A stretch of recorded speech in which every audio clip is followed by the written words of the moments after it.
back up in there like swimwear. Back up in there like swimwear. We're back up in there like swimwear.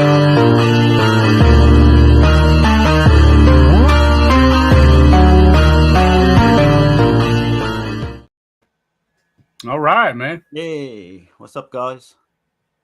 What's going on? Not too much, man. We got Texas in here already, man. We got about 8 people in here so far. That's cool.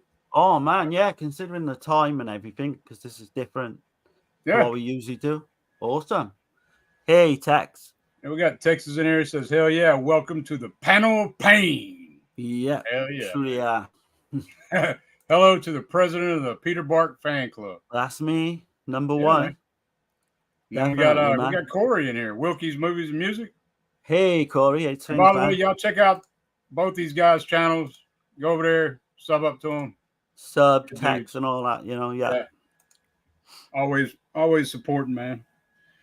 But yeah, today, man, we're going to be talking about some modern day Argento.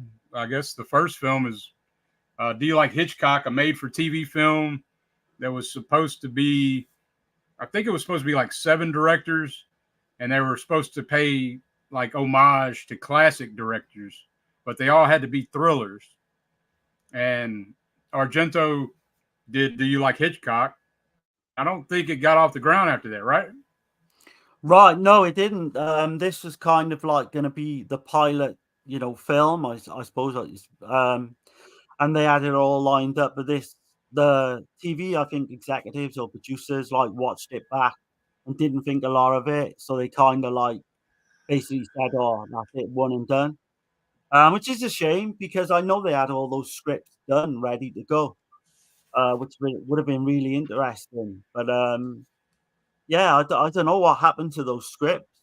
Would be really cool if someone was to uncover them and see what we would have got. But man, I like it. You know, we'll come into it in a bit, but every single one of these 3 films I like in some way, shape, or form. There's things I don't like, which we'll mention, but oh yeah, these are not perfect top tier Argento by no means. But I mean, it's still cool to, you know, if you appreciate Argento, I mean, you got to check out some of his later stuff because I mean, so we're gonna cover Do You Like Hitchcock 2005, Giallo from 2009, and then Dark Glasses from 2022. So I mean, he had some shitters in between, in my opinion, between Giallo and Dark Glasses for sure. But I mean, they're all different films as well, like completely different to one another. You've got one that's just, oh man, I can't wait to talk about it. It's just so hokey. Dark Glasses is kind of really straightly played. And Do You Like Hitchcock? It's like kind of campy and fun. So I think there's definitely entertainment in all 3 of these. So if anyone's like a big Argento fan of all his good stuff, and they've not checked these 3 out, then maybe hopefully we can change your mind to give them a go. Because I know Uncle Bill's not seen Giallo, I don't think, which I was surprised. I hadn't seen it either. I hadn't seen That's Giallo right, or Do You Like Hitchcock? I've seen Dark Glasses. I mean, this is my second time seeing it, but well, hopefully then they, you know, we'll come on to what Dirk thinks of them, but hopefully he likes them, and we'll see how we go. Like, I only seen Dark Glasses. This was the 3rd time, I think. So that was kind of like fresh watching it because I hadn't seen it since it came out. let me catch the chat right quick. I see. Yeah. Texas is saying, "Hey Gizmo," but I don't see him in the chat. Do you? I think he made a mistake. He meant Corey. Oh, okay. I think. Okay. I mean Corey. He'll show up. Okay. Yeah. He'll show up. Tease me at some point. We got Aiden Vavra. Hello, everyone. What's going on, man? Yeah. Hey, Aiden. Yeah. He's one of my friends on Facebook. Okay, cool. He always talks to me about Argento and all that. Yeah, I dig the Donnie Darko Bunny Rabbit too, man. I'm a fan of that film actually. So pretty cool. Yeah.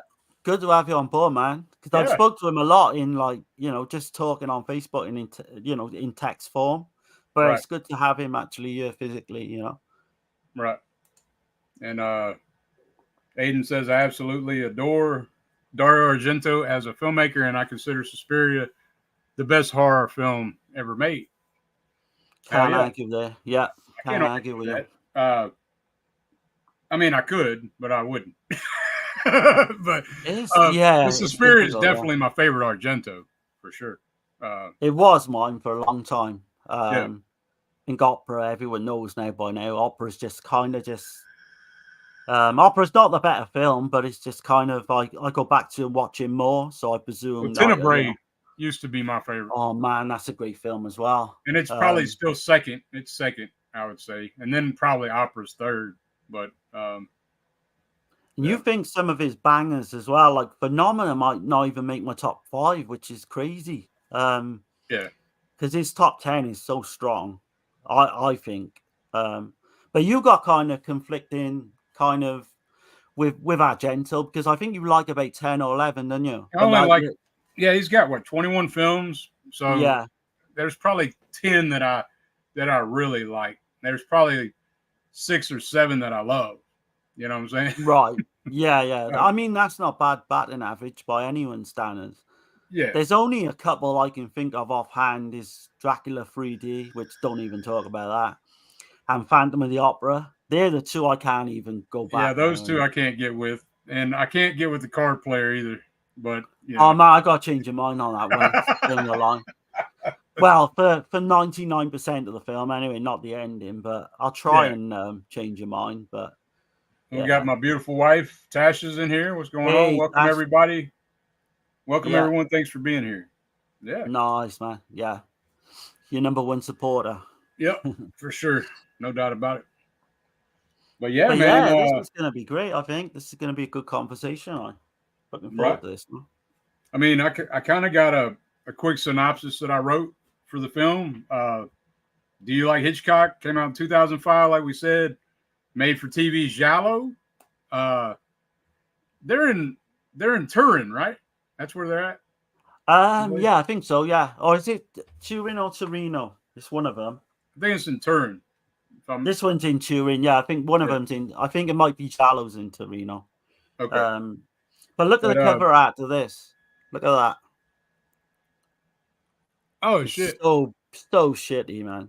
I don't know if you want. Yeah, no, man. Like, I don't understand why. Because I found other artworks that was way better than that. I don't understand. This, as far as I know, hasn't got a Blu-ray. So, yeah, no. I don't think so. I mean, I'm glad to have it. Just like that. But they could have done better with that artwork, man. Let's see. We got Aiden saying Dario Argento, like all of the masters of horror, had such an amazing run in the 70s and 80s, but afterwards in the 90s and 2000s, they become more hit and miss. Oh, yeah. Yeah, for sure. They're very hit and miss, but the thing is with me, I'm just an Argento kind of fanboy. So, like I said, there's only 2 or 3 that I can watch. I mean, I can watch any of his films at any given time and get enjoyment out of them. But like you say, two or 3. Well, and even his Masters of Horror TV episodes, which we could do at some stage, we could do a double type. Yeah, they're pretty good. I like Peltz and Jennifer. Oh man, yeah, Jennifer is great. I like Peltz really too. Liking that. I didn't mind that.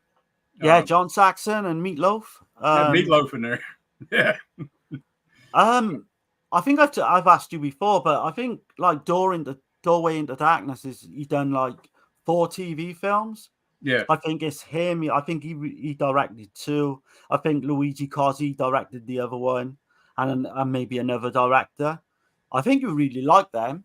It's a lot better than the ones we recently watched with the Bava Devil's Game.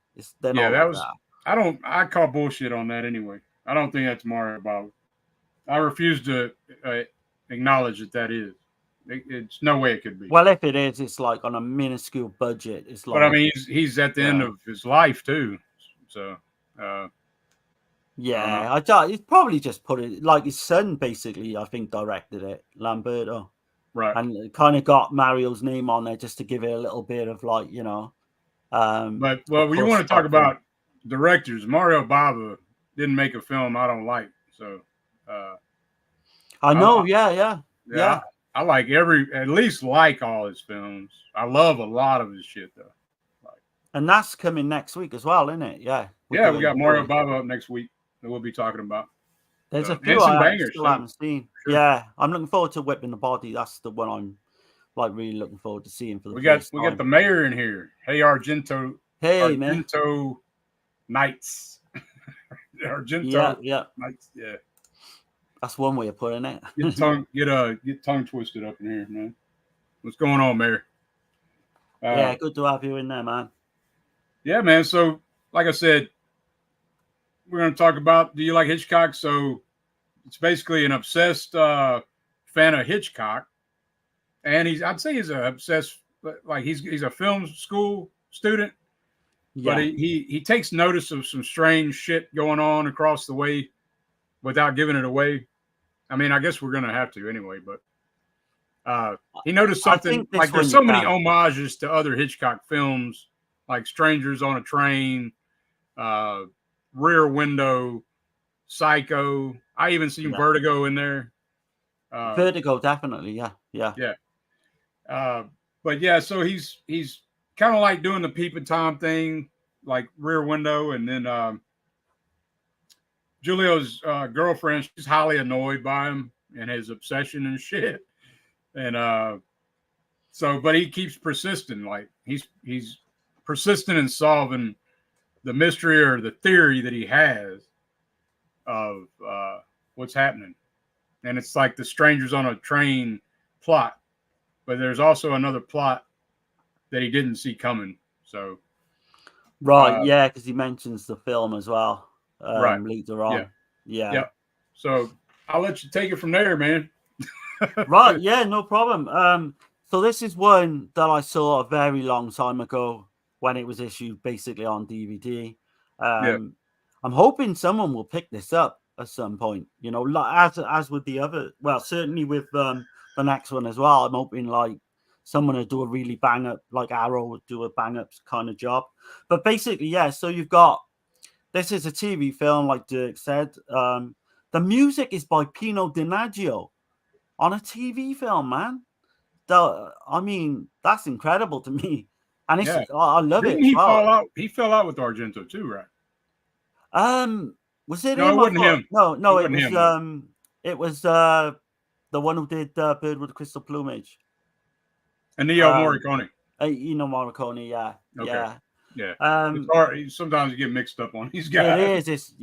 But this guy, Donaggio, he did a lot of like, he did the Palmer films, didn't he? He did, you know, kind of like, well, kind of a journeyman, really, if you think about it. He did a hell of a lot of different, you know. We got Fat Pig the Conqueror in here. What's going on, man? Hey, man. Hey, sings. I love that name, by the way. Yeah. So the cast of this, right? So you've got Elio Germano, he plays Giulio, like the older version of Giulio. You've got Elisabetta Ricchetti, who plays Sasha, who's I think is absolutely stunning. But they all are mine, you know. You've got Chiara Conti, who plays Frederica, the blonde. And none of these guys have really made many films between them that I can see, you know. Sasha, that's what I was reading, that they're all like unknowns, and he didn't have much of a budget. I think he had like $2 million to work with. So he didn't get any big names. He got mostly, he kept the cast young and unknown, so he could afford to pay them, you know. Right, yeah, exactly. So this is written by Argento and Franco Ferrini, who did do a lot of films with Argento. One of the top writers, I think. So yeah, you've got the opening. So there's quite an interesting opening in this. You've got this young boy, Giulio. He's riding his bike through the woods. Right. But he stumbles across two witches, and I don't know if Argento was trying to say something, because what I did find out about this film was he was planning on doing Mother of Tears around the same time. Right.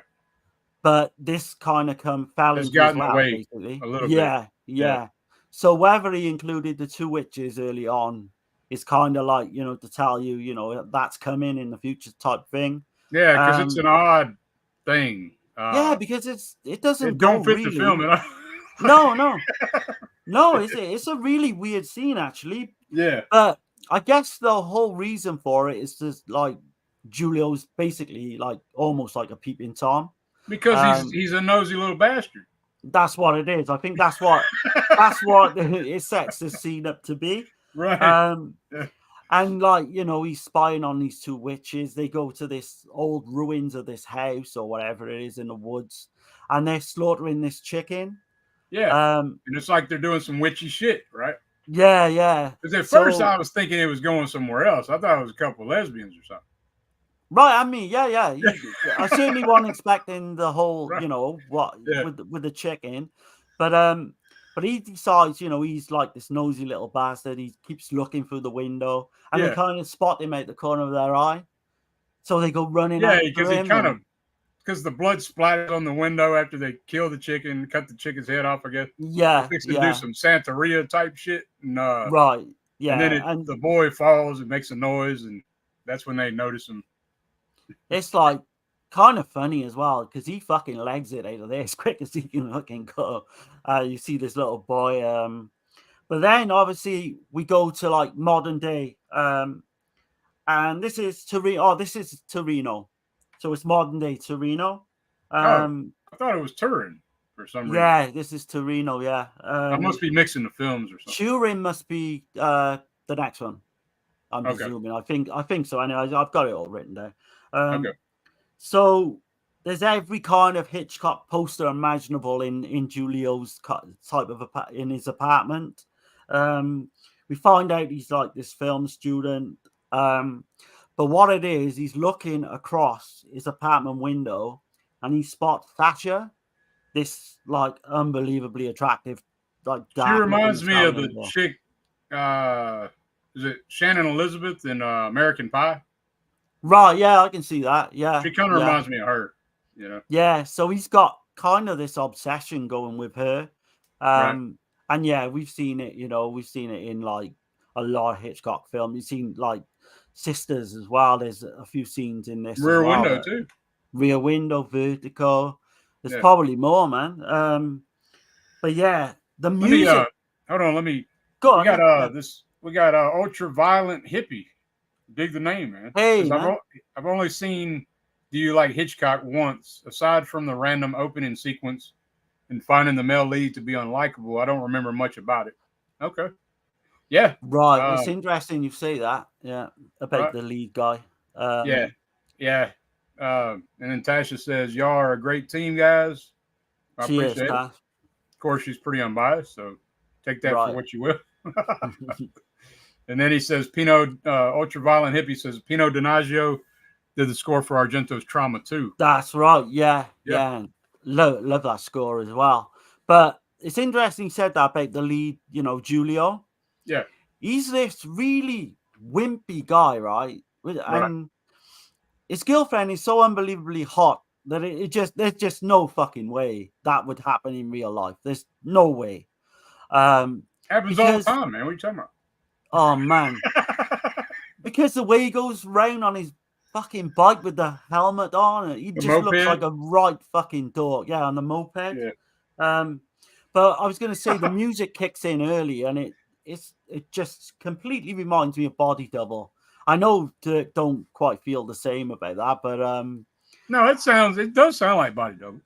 It like the whole film to me is like cheesy. It's got that kind of vibe. But we know what it is just from the title. It's Argento's love letter to Hitchcock. Yeah. In every no doubt about it. Just from the title, you should know that going in. Like it's kind of like a big salute in the way I take it. And I love all that shit as well. All the nods, which we'll come into, but. So basically Julio picks up his girlfriend Ariana, right? And like I said, there's just no way this would happen in real life. But he sees everything going on in all these apartments. It's not just Sasha he's spying on. He sees like all these different kind of like everyday life, people bloody cheating at cards and all these little things going on in all these apartments. But he basically sees Sasha having an argument with her mother. which is going to come into play quite a lot. You know, you could see that Yeah, you see that relationship's fucked, right? Right. I mean, Yeah. it's pretty bad. Like she's like asking her mom for $50, right? And or 50 pounds, or they're in London, right? No, to Reno. So I think it's like 50 euros. I think they say. But it's the same thing. I don't know. I have no idea. I'm American. No, it's the same thing, man. But yeah, basically. But she's like bitching at her wanting some money, and she's like, "No, I ain't giving you nothing," like kind of shit. So she's like trying to snatch it from her and shit, and then throws it out. Then her mom like hits her with a glass, and it shatters on her back. I was like, "What the fuck?" It's crazy, man. Yeah. It's a great relationship they got going on. So. Right. So the kind of happening place to be round by where they live is this video store, basically, an old-fashioned video store. You've got to love all the posters. I think there's one up for the CAD player. There's all the Hitchcock stuff. It's just like one of the old video stores from the day. So he ends up seeing Sasha, and she's in there, and she's renting Strangers on a Train. But what happened is, you've got this other like attractive woman, Federica. She's in there as well, and they strike up some kind of friendship, don't they, over their love for films, or certainly over, I think Federica wanted to basically, rent that film as well. So they kind of have this little talk, and they kind of get on really well together. So there's that going on. They strike up a friendship.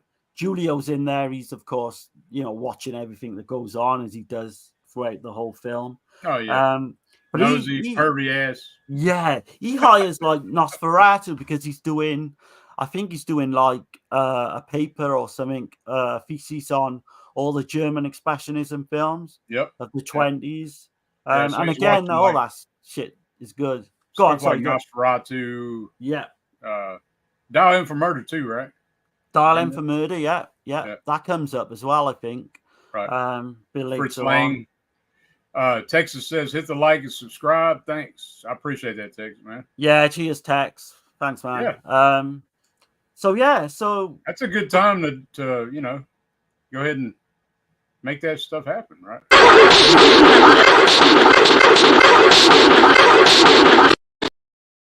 Give it the old back slap. Yeah.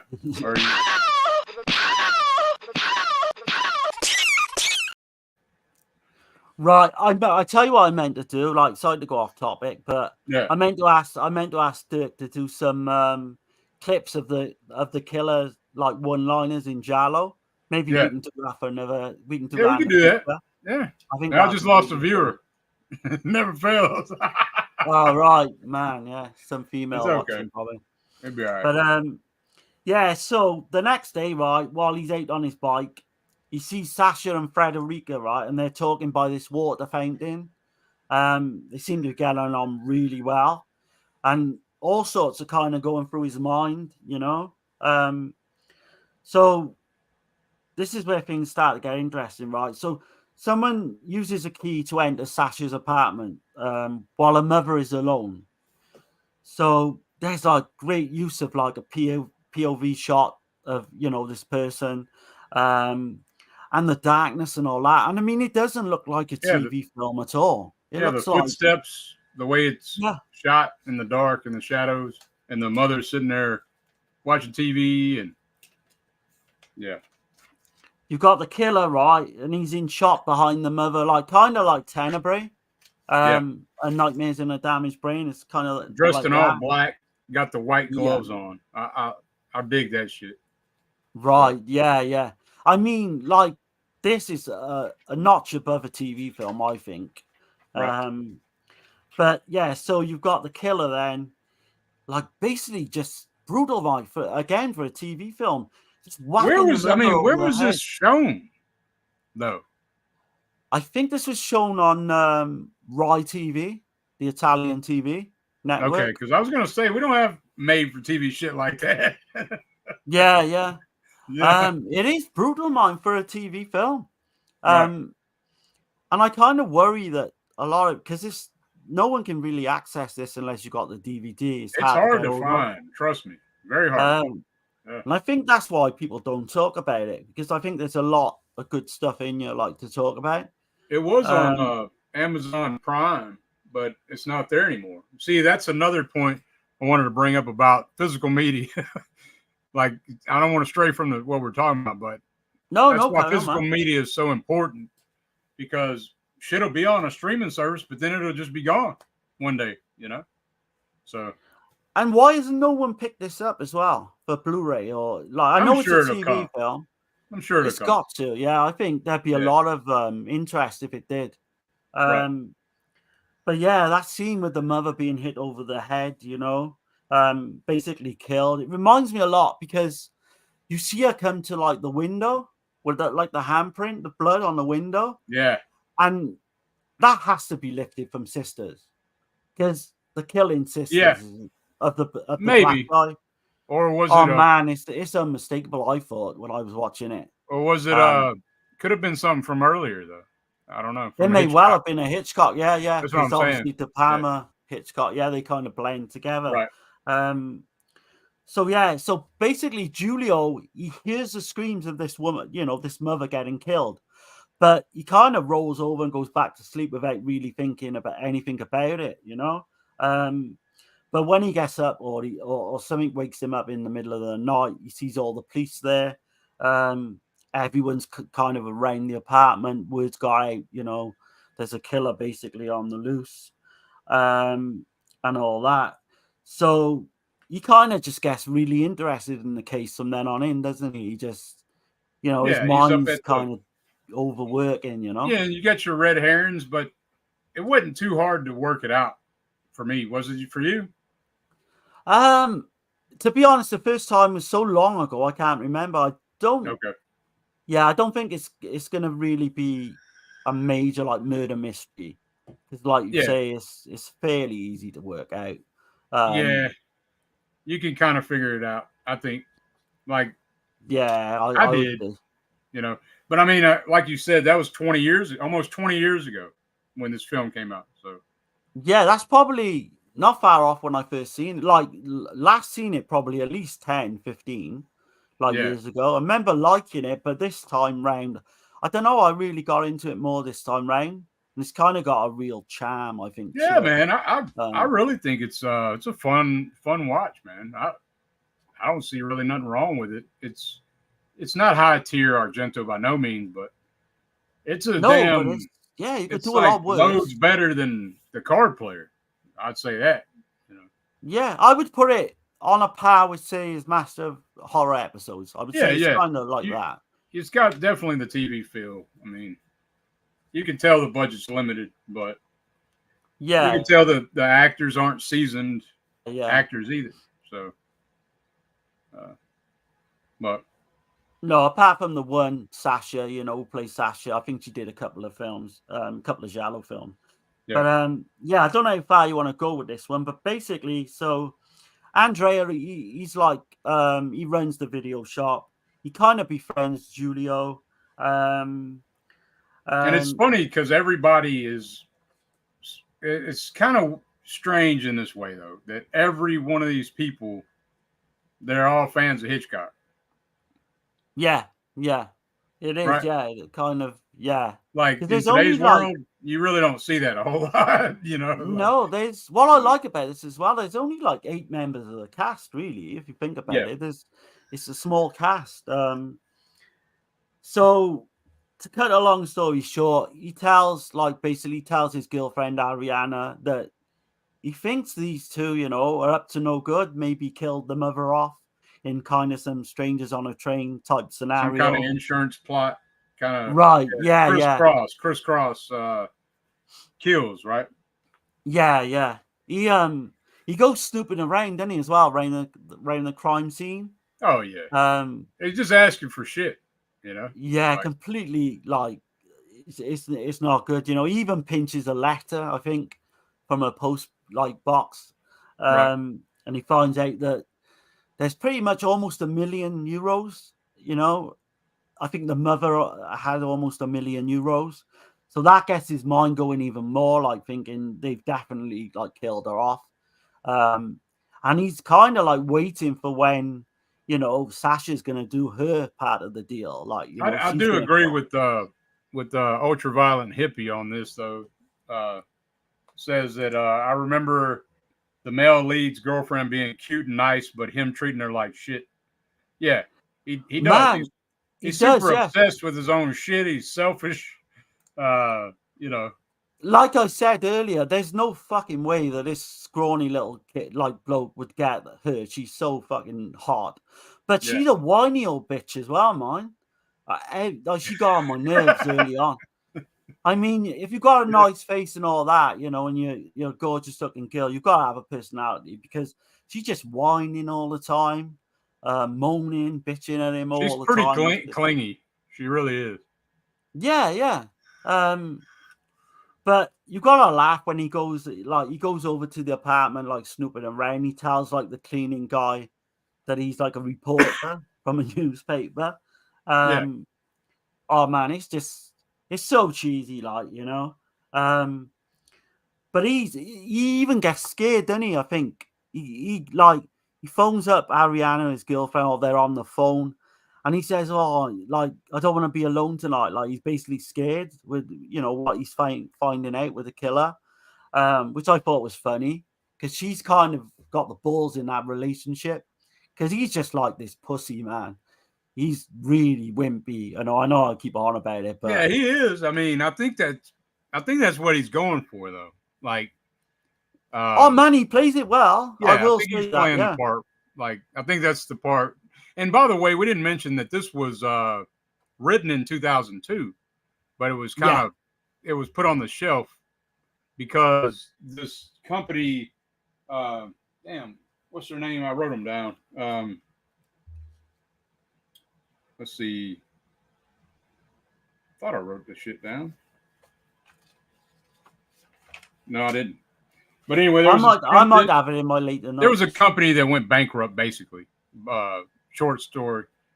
Uh, they went bankrupt, so they couldn't fund it, and so they shelved the project. But the script anyway, and then decided, you know, I guess Right. somebody approached them with this idea or whatever for this. But Yeah, yeah. I was just looking at a comment there now from Ultraviolet yeah, Hippie. yeah. I'll read it. It says, Go back and look at, you know, our last few. yeah, Well, I can't remember when we did Sleepless, but we did it. Well, a few months ago. Would you say, Dirk? Maybe longer. Maybe yeah. I'll go 6 ahead and months. read what he said. He said, Yeah, yeah. I just found out about this stream this morning and was hoping that Sleepless and or the Card Player would be covered, but I'll stay for the chat. Yeah, we did cover Sleepless on the other. We've only done one other Argento stream. We covered Yeah. Trauma, Sleepless, and you remember the other one? Stendhal. Stendhal Syndrome. Yeah. Yeah, go back, watch that if you get a chance. Yeah. I'm kind of like, I love the Card Player for like 90%. So I know me and Dirk kind of like got Yeah. different I'm not a opinions fan on of it. the Card Player. But stay tuned, because we will be doing that at some point. Yeah. But I mean, I'll give it another day in court because I've only seen it the one time, to be fair. So. Yeah. Apart, the ending is horrendous, like, you know, with the train and the whole, you never see thing. shit when the killers killing people on the internet. You never really see nothing happen. You know. Right? Yeah. It's like CSI in it, but we'll definitely cover that at some point. Yeah. So yeah, Andrea like basically says like Sasha's been asking about Giulio, because even now she's like, she knows he's watching her. So like Giulio basically, like, he dreams, like he gets like visions or dreams about what happened with the witches, Yeah. you know, at night. So he's got all that kind of haunting him. And I'm just like, where is that going? Like, I'm thinking, I don't know. How is this going to tie in? You know? Yeah. So apart from like just making out that he is a kind of like a commercial. Yeah. It's like a commercial he threw in his movie, like for Three Mothers, or maybe some kind of subliminal message. You know, I think that's what it was. No, I actually think that's what it was. I think he's Yeah. basically saying, I'm not doing the Three Mothers now, yeah, but it's it's coming. going to be coming. Yeah, which I Yeah. think it comes 2 years later as well. But oh yeah, we got to mention this scene, right? So he's basically looking at Frederica actually on the computer on this, in this video shop, and kind of like starts stalking her because she's like, you think she's getting it on with her boss, but we find out like it's really fucking dark, and Some this kind is of where blackmail plot. Yeah. yeah, that was where Psycho comes into it. Do you know this? The secretary Yeah. who stole money. Yep. Which I thought was cool. That was a cool nod, actually. Definitely Psycho. Yeah.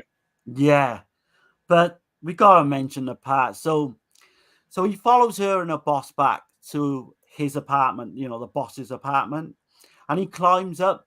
Oh man, it's so. It shouldn't be funny, but it is. And he's watching them. I think there's like a massive rainstorm, and he's watching them through the window. Yeah, I do agree with you, man. He's so damn pussyfied when he's crawling down that skate, like the terrace or whatever. Oh man, he's whining the whole time. He's crawling down it. The guy catches him in the corner of his eye, I think, and then he makes a run for it. He falls, doesn't he? And you think he's broken his leg, but I think it's his metatarsal. But and he's crawling, trying to get on his moped. And like you've got this guy, the boss comes running after him. But we find like he's also found out that, like I said with the secretary, she's basically been pinching money. And so this guy has basically got her in a blackmail, having sex with her whenever he wants. Yeah. So you've got all that going on. He's a real sick bastard because the way he's talking to her too. He's like, "Oh, you liked it before. You're not leaving here until you put out." Yeah. And he's really like, he was actually in Giallo as well at some point. The actor was actually turns up in Giallo as well. He's a butcher. He's a butcher in a very big part as well, as we'll say. Yeah, or a very prominent part, I should say. Right. But so basically, to top it all as well, this guy Giulio, he's got a mother who like treats him like a fucking 2-year-old as well. Hey, hold on, I'll be right back, man. You can go ahead. You can go ahead. No, okay, yeah. But I'll wait for Dirk. I will. But if anyone's got any kind of questions or like queries that they want us to do in the future, like Ultraviolet and Hippie, if you think you want us to cover something, like mainly we do is Giallo, but we do like Italian Gothic. We do very rarely do slashers, but I mean that's certainly something we'll do as well. Certainly the crossover films. But let us know what anyone else thinks of this film as well. Do you like Hitchcock? I'm not sure if Texas has seen it, but if you have Tex, let us know what you think, because I'll be really interested to see how this would come across to certain people. But it's so like, it's just so crazy, this plot. It's kind of almost like cartoonish. And you wait till we come on to Giallo, man. Oh God. The killer in that is just so like, there's just no fucking way that was played straight. But we'll come on to that. Hey Danny. Good to have you in here, man. Yeah, not too much. We're just covering free Argento. Like his lesser known works, but I think every single one of these has got something, something to offer. Yeah, for sure. Yeah, I held off. I just had a chat with the chat basically. So okay, cool. We got Okay, you already read Danny Dundada. Yeah. I was just saying about we're doing like free, like underrated, I'd say probably. But yeah, so I don't know how far you want to go with this because don't really want to give away the killer, yeah? I don't want to give away the end, no, for sure. Like, I think we can move to the next. Yeah. But yeah, I do recommend it though, man. I would probably give it a 5.5 out of 10. I'll give it a 6 first time, and this time I think I would give it like a 6.5, 7 maybe. But Okay. I'm kind of like these like TV films and I all mean, that. it definitely has some good qualities about it. And I'd say if you're a Hitchcock fan, I think you dig it too, even if you're not in the Giallo or Argento. I still think you'd There's a lot there, yeah. appreciate it. So. There's a lot there to like, if you like Body Double, if you like, anything kind of cheesy like that, I think you'll definitely like it. I'm just seeing what the main, but Yeah, I'm gonna read the chat right quick. Let's see. I'm gonna go ahead and read Danny's. What up, guys? Got to step my game up on this dope shit. Hell yeah, man. yeah, man, we're all in this for the same For kind of sure. ride. Yeah, For sure, man. Let's see. I haven't seen that one yet, Darren. Which one? right.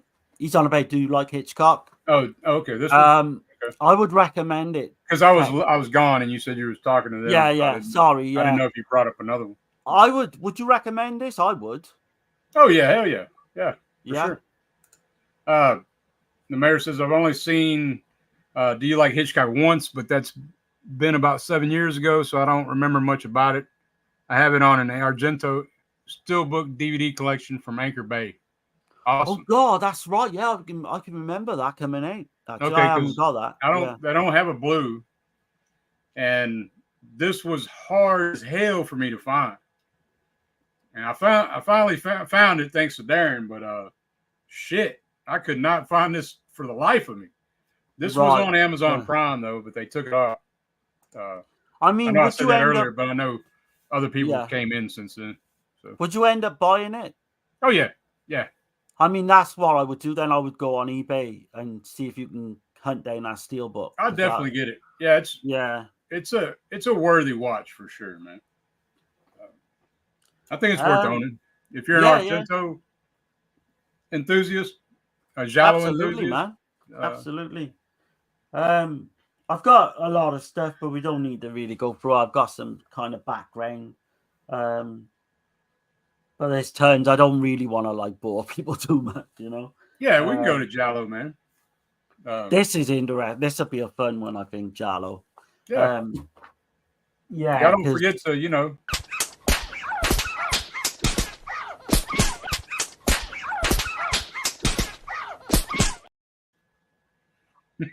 So there's this has got a Blu-ray, but I haven't got it. Oh shit! Okay.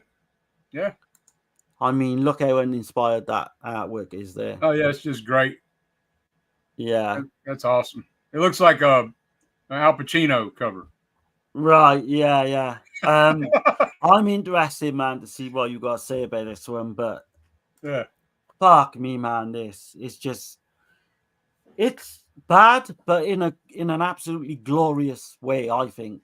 I really don't like. I know a lot of people don't like Adrian Brody, man. I don't have a problem with Adrian Brody.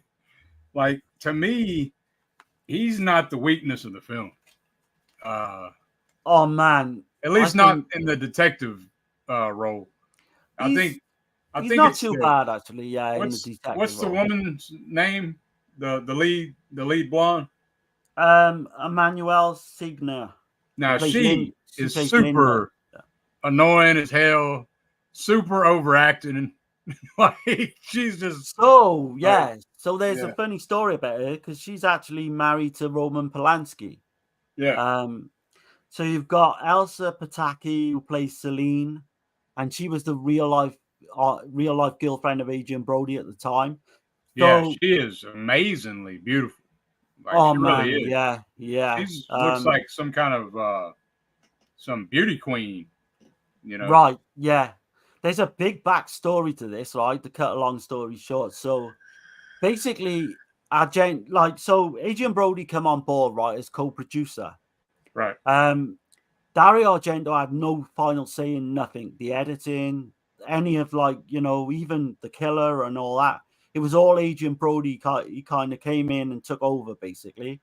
They obviously didn't get on, as you know. Right. But man, we're going to spoil this one anyway, I guess. But there's nothing really to spoil, but No, really, is there's it? no 'Cause the mystery killer- to this one. No. But needless Would you to say, consider so, this a giallo though? yeah, absolutely. Because that's Oh, I'm God, saying yeah. there's giallo like things in it, but it's not like there's really no mystery to the damn You could call it a slasher as well, I guess. Like, or crime, kind of like a serial killer type film, you know. yeah. I I don't know. think like he plays. So basically, Adrian Brody plays a killer, right? And it's fucking the worst performance I've ever seen of someone playing a killer in a film. I didn't It realize it that was is. Adrian Brody, but Oh man, and he looks like fucking Dario Argento as well. kind of, Like yeah. with like a curly perm Except and he's got like a fucking huge chin, and it's yeah. almost like the guy from that movie Mask. Oh right, yeah. It came out in the '80s with I know Sam the guy Elliott you're on and about. Cher. Yeah. Yeah. So basically, he's yellow as well, which like he's Right. got some kind of jaundice that he's had from birth. I think it is like hepatitis, which is kind of we find out as we go. But oh man, some of his fucking one-liners, Yeah. like which we'll come into. Yeah, and he's super creepy, like looking at, so the premise is like this killer, he wants to destroy anything that's beautiful. Yeah. Because he's so hideous, I guess. And so he's so ugly and yeah, and he's got jaundice, so because his mother was like a heroin addict, I guess. Yeah. She had a poor liver when she was pregnant with him, so he got picked on, and all that kind of shit. But yeah, let me catch the chat right quick. Yeah. See, Aiden says Dario Argento was having a rough period when he made Giallo and Dracula 3D back to back. Oh yeah, for sure. Dracula 3D is like holy shit. I don't know what happened. We joke about that. Me and Aiden joke about that with the fucking praying mantis. Like, right, that's rough, man. Ultraviolet Hippie says I find Giallo film to be enjoyable, but forgettable. I can see that. Oh man, I've got another as we'll come on to. I see this as a comedy now, and I absolutely love it. It's one of the funniest fucking films I've ever seen. I do like I guess what's her name? Adrian Brody's girlfriend. Elsa Pataki. Yeah, I do like the fact she takes no shit from the killer though. She plays Celine, doesn't she? Yeah, she's like a supermodel. Yeah, she's sitting there talking shit to him the whole time. Man, yeah. It kind of gave me vibes of like Silence of the Lambs or some shit. Right, yeah. That same absolutely, yeah.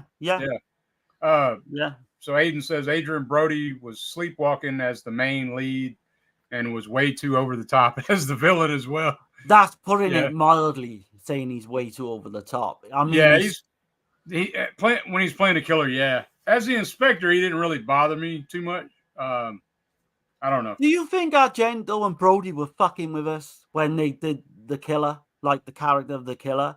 Surely that's not fucking played straight. Surely, because I was laughing my ass off all the way through. If you said Argento had no say in it, then it's kind of out of his hands, right?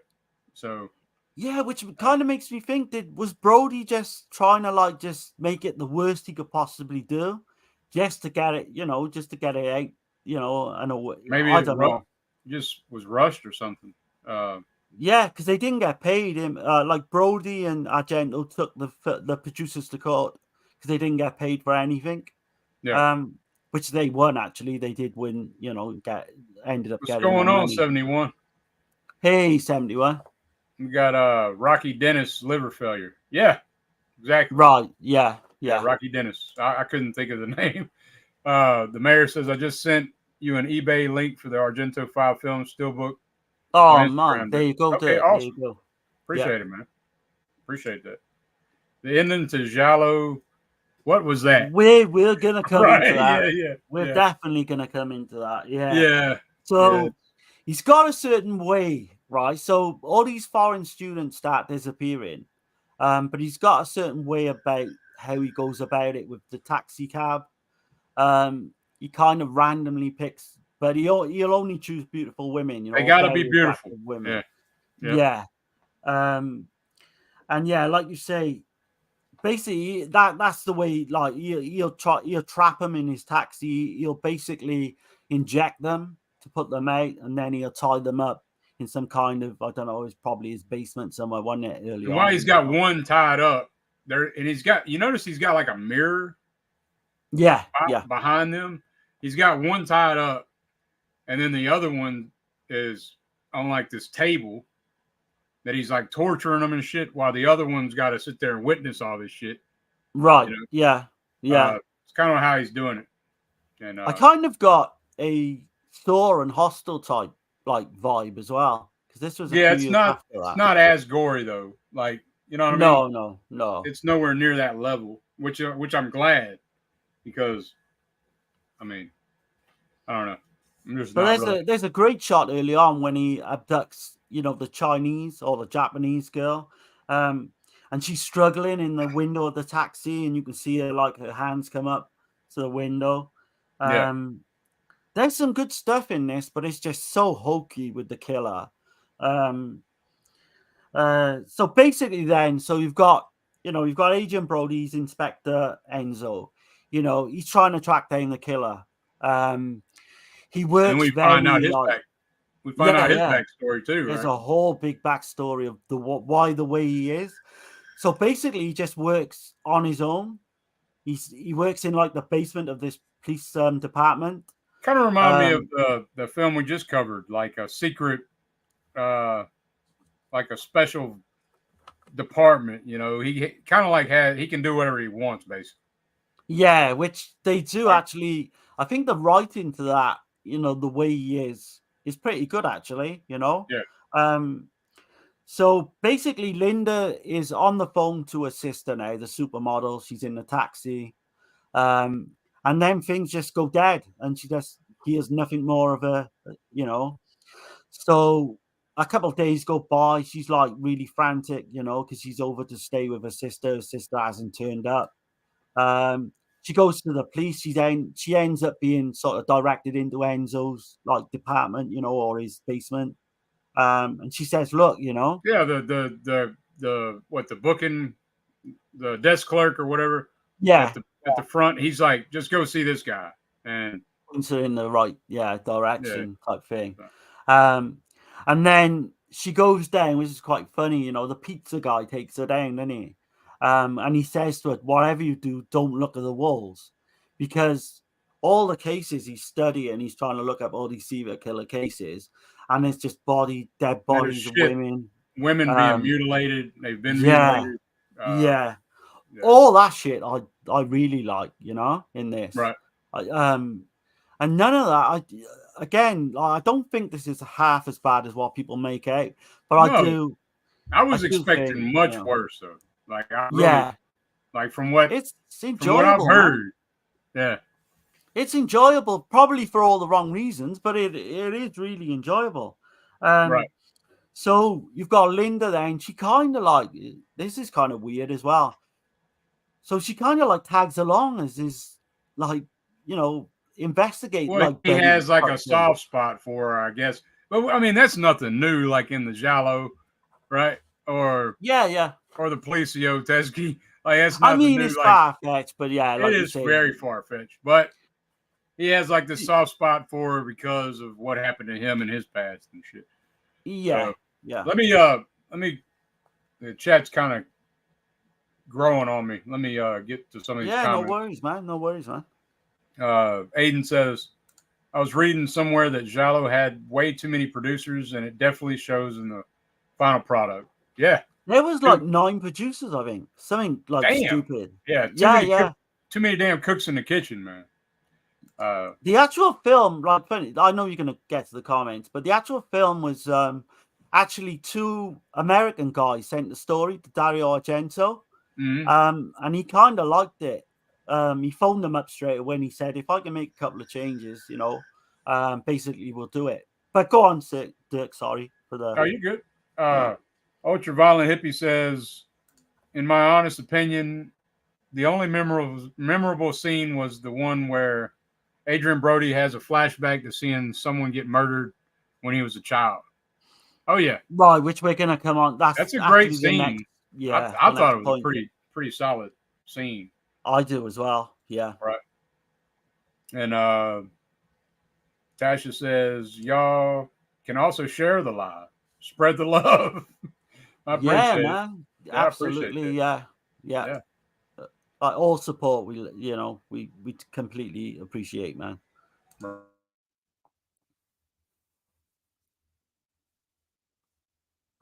Okay. Let's see. People saying, hey, Adrian Brody is like the worst detective in this movie. He just drinks, smokes, looks at cases, and just stares at stuff in his apartment. He really is as well. And I think I'm with Aiden on this. I think he does type of sleepwalk his way through it. I know Dirk, he has got kind of a charm to him, but yeah, I mean, you don't really bother me. Like, he's definitely not the weakness. I think it's that lead blonde. She is fucking annoying. God damn. I can see that as well, but I think the weakness is the killer by a long way. Really? Yeah. He's just so hokey, man. I know I keep on, but fuck me, man. I've never seen anyone as bad. Danny says, cheers, boys from Massachusetts. Have a wicked weekend. I appreciate it. And you, man. Yeah, and you. Yeah, I'm down here in Louisiana, man, and Darren's over there in Wales. In the UK, yeah. Have a good one, man. Yeah. Yeah, appreciate it. Aiden says, I did like the opening with one of the most beautiful opera stages ever. So much red colors, and the flashback feels like Dario Argento was behind the camera. Yeah, it does. That is a great. They don't utilize that opera like setting as well, like they should. No, they don't. I was kind of confused. The mayor says, Giallo is another Argento film that's stuck on DVD. I used to see the DVD all the time on Hamilton Book, but that was over a year ago. Okay, so there must be. I know there's a Blu-ray, but it must be like a European one then. Is there? Okay. Yeah, maybe there's not one in America. May knows his stuff as well. So yeah, for sure. But yeah, we got to get onto the flashback to his childhood scene. Yeah, man, it's a great scene. We can mention that though, can't we? We don't like with this one. You're not really spoiling much, you know. No, I mean I could go ahead and ring the alarm and shit if you want. Yeah. We'll just go ahead and do some of this here. I don't know. All right, here we go.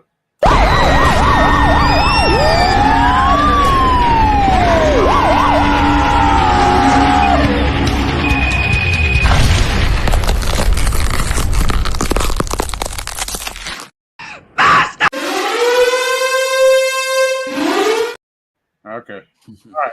There we go.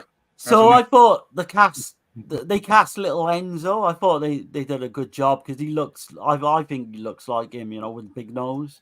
Yeah. So you've got a little Enzo. Basically, he can't sleep, right? So it's a flashback to his childhood, to this guy's childhood. As a young boy, he can't sleep. So he sees this really strange man approaching their apartment. You know, I think he's just gone to bed. They had some kind of party or something. I don't know what it was. But this man gets in and basically stabs his mother to death. And Enzo sees it all. And she's beautiful as well. Like yeah.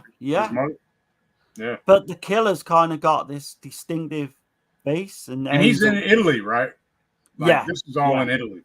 So he grew up in Italy for a little while. So. Right, yeah. Because after the death of his mother, they basically ship him out to New York, you know. I think he ends up staying with his uncle. Yeah, with a family member. Yeah, his uncle. But then he ends up coming back years later because he wants revenge, you know. He just simply wants revenge on this guy. So he sees him, and then he starts stalking him. Right, yeah. So it is, yeah. And he gets his revenge. which is done really well, I thought. I mean, this police inspector actually catches him doing it after he's killed this guy. Yeah. And yeah, it's kind of unique because he just basically covers up for him. He explains why. Yeah, he The takes police him under his inspector. wing, doesn't he? Yeah. And then obviously later on in life, then now Enzo's like working for this police inspector. But all that shit's done great, yeah. All the like, there's a lot of like torture going on during the middle part of the film with, you know, the killer. He's abducting women. But a good scene is with so they kind of like end up finding the Japanese or the Chinese girl from earlier. They think she's dead. She's wrapped in plastic. Enzo kind of rushes to the scene of the crime. And then she basically just starts talking in Japanese, I think it is. Yeah. And then I will say that's kind of a little far-fetched, though. Like it is, yeah. Because she looks dead. She's in plastic, wrapped in plastic. They undo the plastic, and then she just comes alive and starts, and she's got to deliver this message.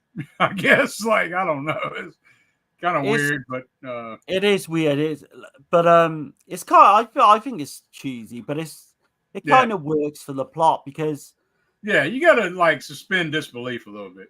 Yeah, and I mean, he doesn't go to like a normal translator either, does he? He goes to this guy, like this guy that he's busted before.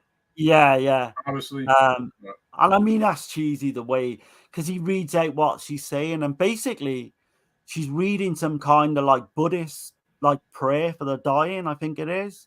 And then all she says, just her last words of he's yellow, he's yellow, he's yellow. Yeah. But don't you think it's fucking weird how Linda kind of cracks the whole case? Oh, like, yeah. He's been working on serial killers for like all his adult life. Yeah. And she just comes out with one fucking line that cracks the whole case. Yeah. She's like bust in and shit, right? What did she say? Yeah. You remember what she said? Right, go on, refresh me.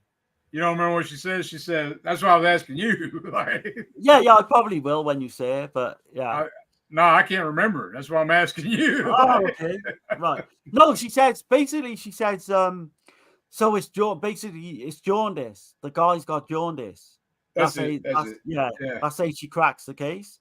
But yeah, the writing. So then they figure. You know, so then Brody's character, the detective or whatever, he's like, it clicks in his mind, like he's got to, like, not too many people have that condition. So yeah, definitely somebody like that has to be treated for that, or they wouldn't live. Right. So yeah, they kind of narrow it down that where he's going for the treatment. That whole hospital scene as well is fucking bizarre. Yeah. Because this killer happens to be there at exactly the same time. And all the walls in the hospital are yellow too. Yeah. You notice that? Yeah. Like on the nose, some of it is, but you know. And you can tell this is not written by Argento or any of his top. This was basically two fucking unknown American guys wrote this film. Yeah. But yeah, what are you trying to say, man? Oh man, it just gets really fucking funnier because from this on it, like maybe even a little bit earlier, we get to see the killer like everything. Like they blow their load way too early. They shouldn't have did that. I agree. They shouldn't have showed his face. Like they should have kept it more like a giallo, right? So yeah. Why do you think they did that? Maybe Brody. That's why I think Dario Argento didn't have any say. There's no way he would have let that happen because we should have just seen the killer at the end. You know. Tasha says, 13 people in here. Y'all keep it coming. I appreciate it. Yeah. Yeah. The mayor says, "Okay, Darren, I just found 2 foreign Blu-ray copies of Giallo on eBay, but it was $60."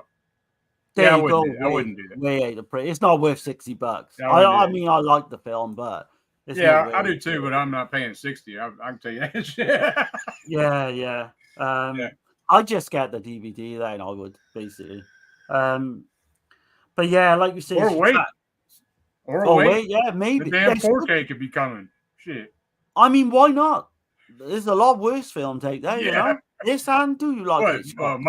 Microwave Massacres on 4K? Yeah, Like, exactly. Yeah, you've what the got fuck? fucking Nail Gun Massacre coming out. Why can't they do this? Yeah. But yeah, it's just some of his one-liners or the killer, you know.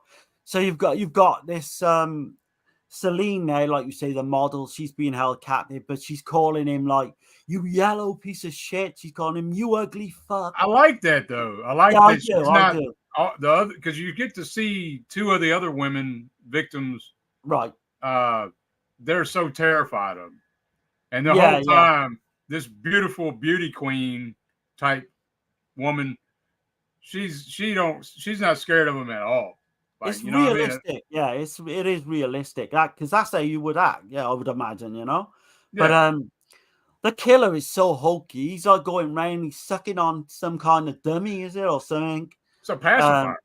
Pacifier, that's it, yeah. It's a pacifier, and he's beating off the damn looking at one of his victims. You know that he's Yeah, the disfigured their photos. face. Yeah. He cuts Yeah. off her lip and shit. Oh man, yeah. That's reminding me of Hostel, yeah. They don't show it really, but No, you can no. hear it, and you can That's all see you what need. he's Yeah. about to do. You know what I mean?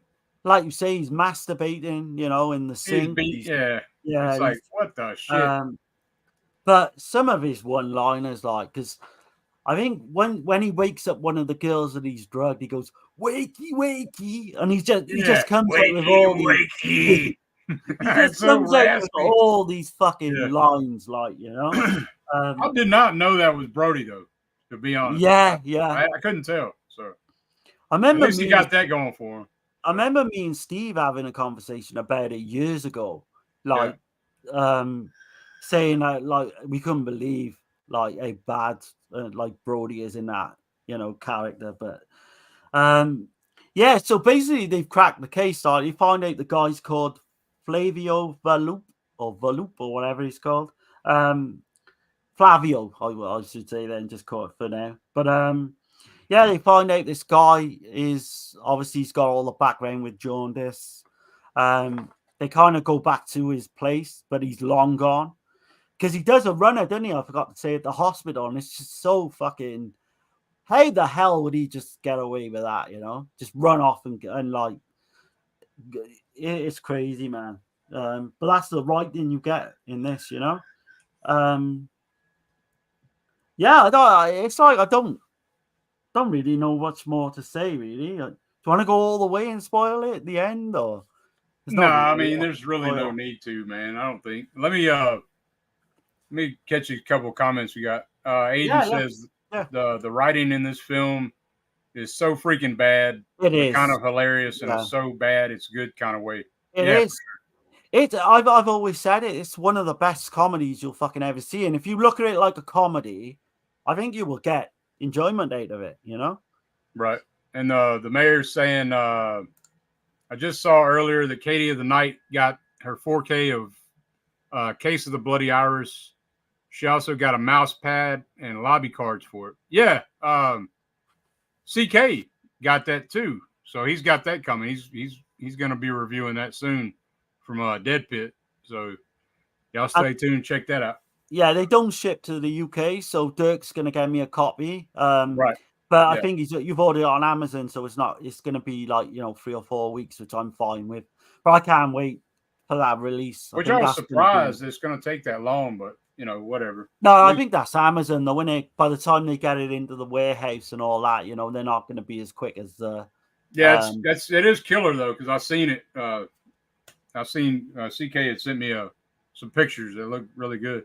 It's gonna be. I think it's gonna be one of the releases of the year, along with that Lenzi Fulci set. I think Black Belly. I like Black Belly better, though. Oh, that's coming as well, but I think that might be a few months away yet. Right. But yeah, like hopefully sell your dreams. Keep up the good work and get a hold of a lot more. Sorry to go off on the tangent, We got Ultraviolent Hippie says I give Giallo a 5 or 5.5 out of 10. That's about where I'm at. I'm probably like 5 out of 10, to be honest. I was originally a 5 for a long time, and I hadn't seen it for a long time. I went back, and just the entertainment value alone, I upped it a point basically to 6. Because I think Yeah, just for the entertainment value. Yeah, it's a middle of the road for me, 5 out of 10. But it don't mean bad, you know. Just I mean, there's things that are bad, but like Aiden was saying, and yourself, you know, it's so bad it's good moments. And oh man, well, I was going to ask you, right, because we might as well spoil it, right? But there's just one more scene I want to mention. Go ahead. How bad was the fucking killer's demise? I was wetting myself fucking laughing. Oh, you talking about the glass? Yeah, when he fucking falls through That's the definitely glass. a callback to Suspiria, though. I felt like Cat of Nine Tails as well. Yeah. Yeah. Yep. It happens. And they always got to go on a rooftop, you know, like. There's no fucking way that was played straight either, surely. No. But wait a minute. The way he's hanging on is just so funny, man.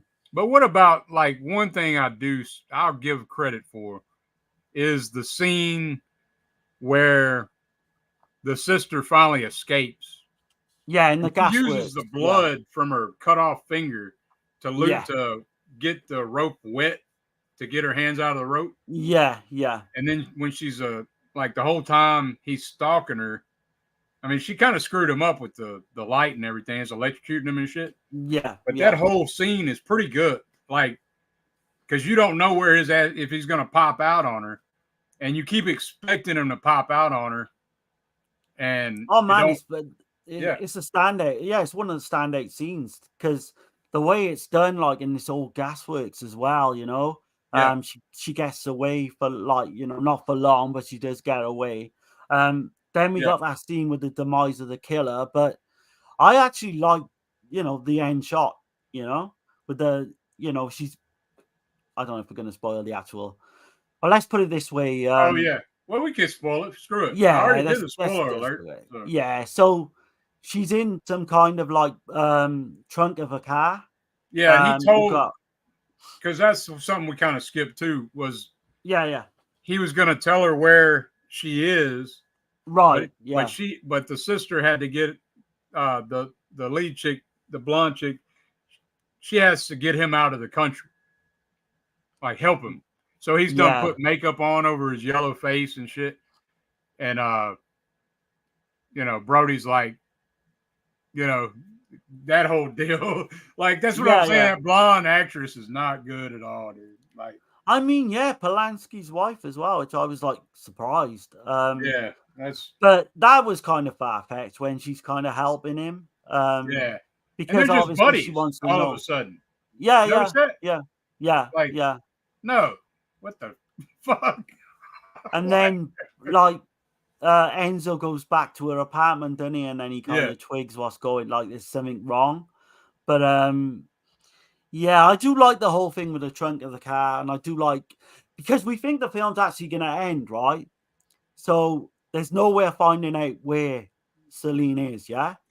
And then Brody, like, character Enzo, just walks off and he leaves her blonde and she's fucking, like, swearing at him, like, you fucked up, you know, you know, we should have found out, you know, we could have found out where she was. And then you got that ending, which is kind of like tacked on, but I do like it with the boot of the car because it's open-ended, really. Did she survive? You don't know. Yeah, I think so. Because she loses a lot of blood, you know, on the floor. But I mean, she only got her finger cut off, right? Yeah. But I suppose. I mean, I don't know how that works. Like, when you lose enough blood, though, even through that, at some point. I mean, I guess you would, but the cops alerted because she's banging on the trunk and shit. Yeah. He kind of realizes, didn't he? And then it's kind of open-ended. But go in, man, and just look at this. You know, it's nothing like it's no high tier. You're not going to get the high tier Argento out of the later work. I don't believe so. No, you're not at all. You're not at all. Let's see. The mayor says the copies that Amazon get probably won't have the lobby cards or mouse pad. Yeah, that's just. Yeah. I think that's just for people that are doing reviews that they sent them to, but you know we're not. I'm not sure. There might be on their website. There might be you can get the mouse pad and the key ring or something all together. I'm not sure on that, but I'm happy just to have the Yeah, I'm good with the Blu-ray, man. the film. Is it 4K or yeah? It's a 4K. It's 4K. Yeah. Yeah. So this was the one that was in Turin. Then this was filmed in Turin. Yeah. Okay. All right. So I guess we're going to In the Dark Glasses, man. Yeah, man. Yeah. So Dark Glasses 2022. There you go. The blue. I've only recently got this as well. I only opened it up, like, to watch it. Yeah, this release, man, kind of pissed me off because there's only one special feature on there. It's like a 5-minute behind the scenes. Yeah. And there's no commentary track. There's not even a place where you can do scene selection. None of that shit on the menu. You're like, what the? I was pissed off about it, but whatever. I mean, it's hard to find stuff on this as well, like behind the scene, like it really is. The story. I found a few things out, but not much. Oh, nice. Yeah. But yeah, it's so there's a night strangler of prostitutes runs rampant in the streets of Rome. A high-dollar lady of the night, Diana, is followed and rammed into another vehicle with a family of 3. She's like rammed from behind in this van. Yeah. The father dies instantly. The mother is put into a coma, but the boy, Chin, survives, and Diana has lost her sight from the accident. Her life is changed forever, and she tries to make amends with Chin as they both are broken. Try to survive. They both try to survive this. They call this killer the cellist.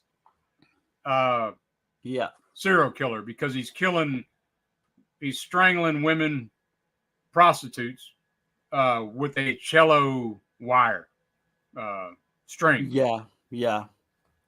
And it's. Did you like? I was gonna say. Sorry. Oh, go ahead. Would you say this is the best out of the 3 that we covered tonight? I would personally. Yeah, I think so. Yeah. Oh, okay. Yeah. Yeah, I think so. I think this is the best of these 3 for sure. Because I like how the whole opening starts with the eclipse. Yeah. And I was hearing some people say that they didn't understand what they had to do anything. It's kind of foreshadowing what's to come, because you see Diana when because I've seen it twice now. I didn't notice this on the first go round, but you see Diana. There's like an eclipse going on. All these people are checking out the eclipse, and they all got their safety shit over their eyes, right? Yeah. And she don't. She's looking at the shit with no shades on it first. Then she puts her shades on. So It's kind of like foreshadowing what's to come, man, is what I got from it. And that's like a cool concept anyway, because you don't see that, like the eclipse, a lot in many films at all, if any. I kind of wished he would have took advantage of that eclipse thing. A little bit more, yeah. Like if maybe there's a murder happened during the eclipse or something. It's kind of not really. Yeah, it's like 5 minutes and that's it. The opening. It's still tight. It's still a good scene, but oh yeah. But so this is the film I was thinking of. I was wrong. This is the one that was based on a script from 2002 that Argento and Franco Ferrini co-wrote together. They shelved it at the time because of I think you say this Chechi Gori, the production company, went bankrupt, so they shelved the project. So 20 years this sat on the shelf. 20 years, man. Yeah.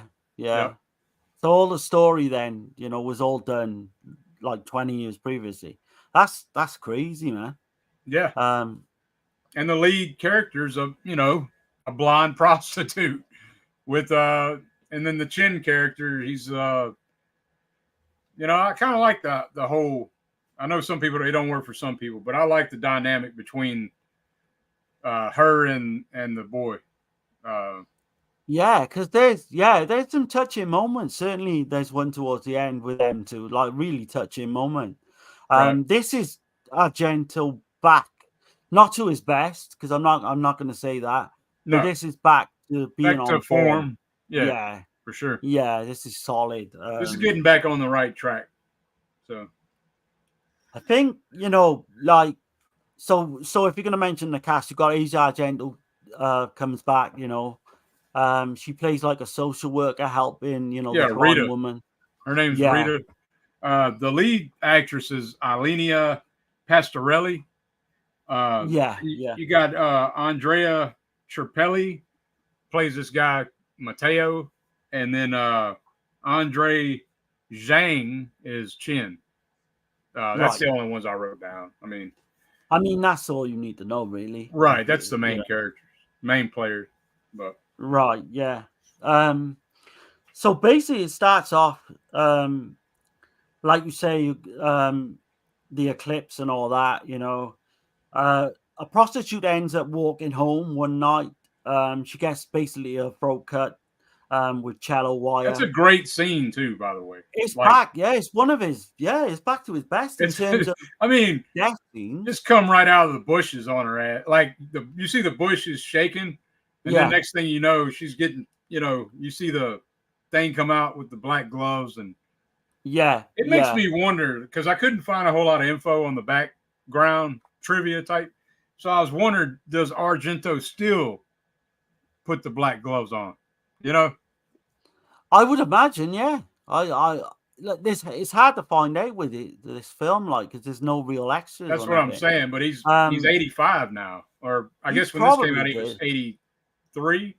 Yeah, yeah. He probably did, to be honest. But it's done. It's old fashioned Argento. It's kind of like that bird with a crystal plumage, or four flies, or takes something. her into the bushes, and yeah.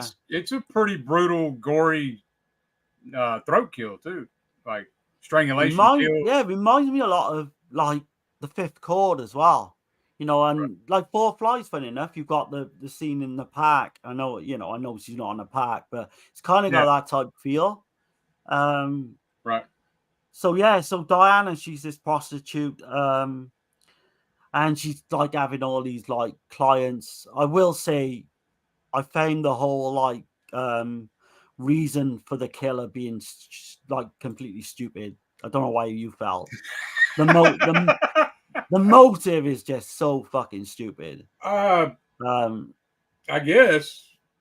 Yeah, I was kind of the same. Like we'll get into that though. But in the meantime, right. So basically, she ends up, in this like this white like van is following her. So I was going to bring that up. So the white van, Argento said that he chose this white van that looks like something harmless, but in all actuality, it is the monster of the film because it looks harmless. It looks like something everyday that you would transport goods in and stuff. He said he was actually inspired from Tarantino's Death Proof. Okay, and he was also inspired from Spielberg's Duel, 1971. Oh God, yeah, absolutely, yeah. Because it starts off as a black van, doesn't it? So she's had a client, he comes in to like, she's a prostitute. He comes in, he absolutely stinks and all that, he smells, and she basically just puts him down straight away, doesn't she? She said, "I'm not gonna do anything with you until you get a shower." And this guy takes a little bit of offense to it, but not at the time. We think he's okay with it at the time. But he ends up just leaving, doesn't he? He doesn't even have sex with her. Yeah, she's like, "What were you doing the whole time?" And because she told him pretty much he's a stank ass. You need to go wash up before she's gonna do something with him. And right. He's like, He just went and got a shower, and he's like, "I'm out." And she's like, "What the hell were you doing the whole time?" He says, "I was washing up, slut." And then he walks out. I mean, that comes into play big time, but it's like I never thought, in the way it does, it would. For it to be the major Right, yeah. So she's got this van following her, right? I think it's black to start with, you know. And No, she I think ends it's up. white. I think it's Is white. it white to start with? Don't he spray Yeah, paint it at one stage? I think he sprays paints it, maybe. doesn't he? Yeah, maybe so. Maybe so. Yeah, yeah. So she ends up having this huge accident.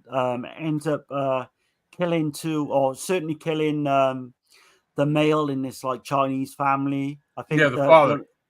the mother's like Put basically into in a a coma. coma.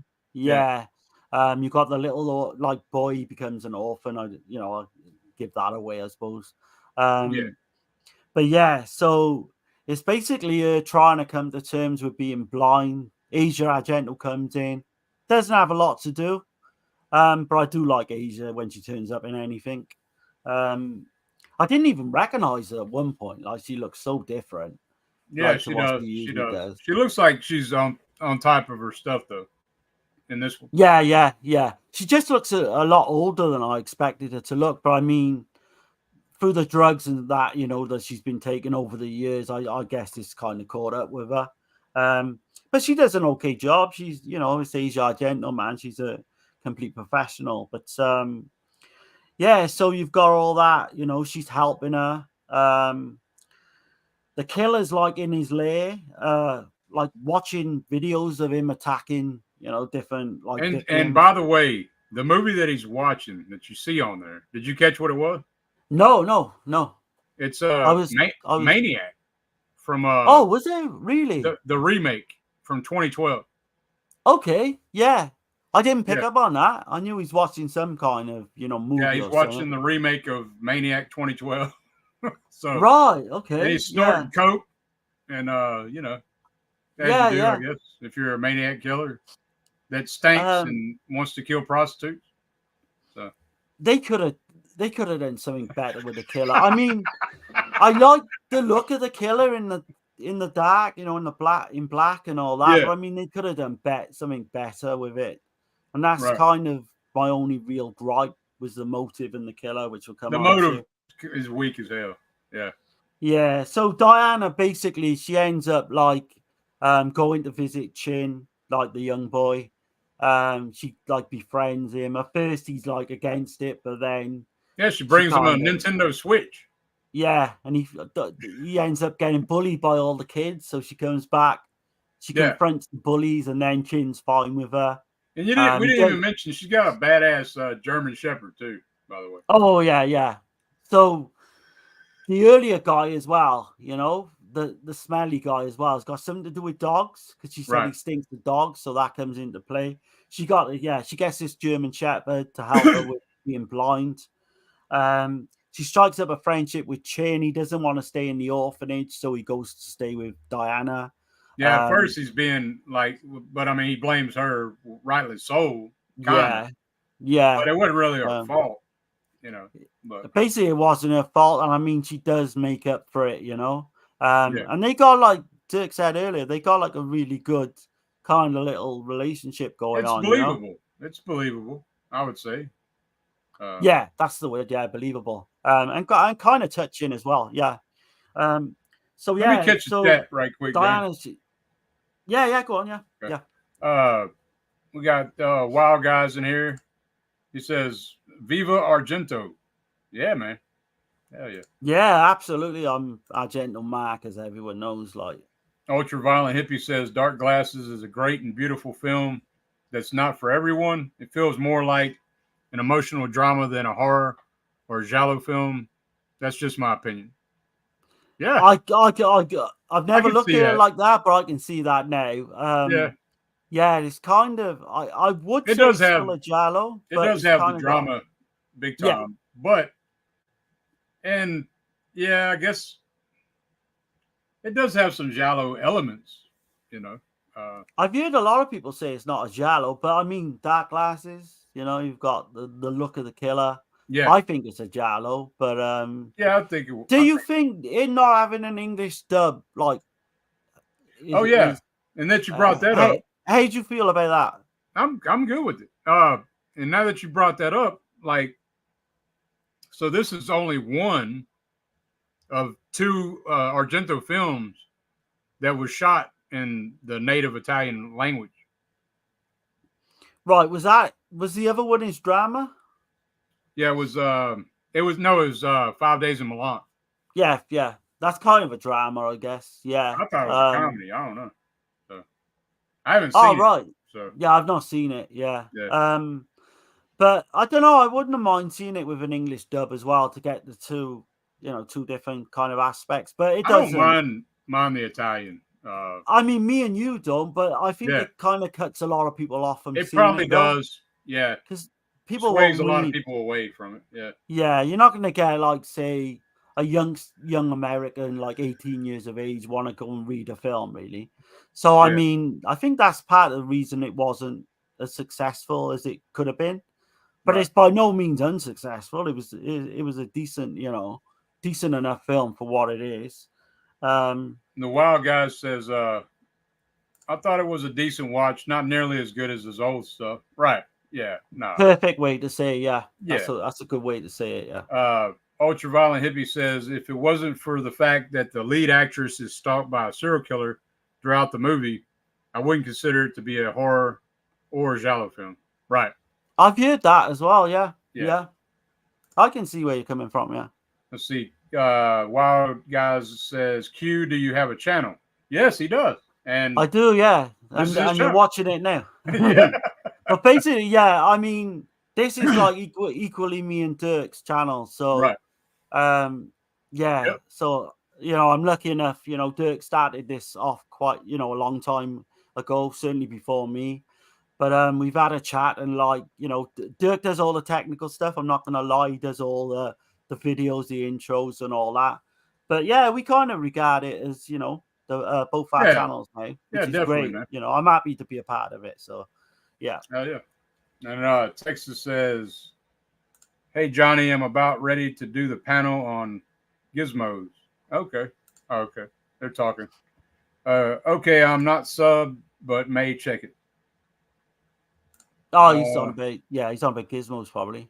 Let's see. Ultraviolet Hippie. The van was black at the very beginning, but after the first kill, okay. Yeah, he tries to disguise it, doesn't he? That's right. I do remember him spray painting something. So, but I could have sworn it was white when it hit her, like the front end. It might have been the lighting. Maybe just the front end of the van was white. I could be wrong. I mean, shit. Yeah. Who knows? Let's see.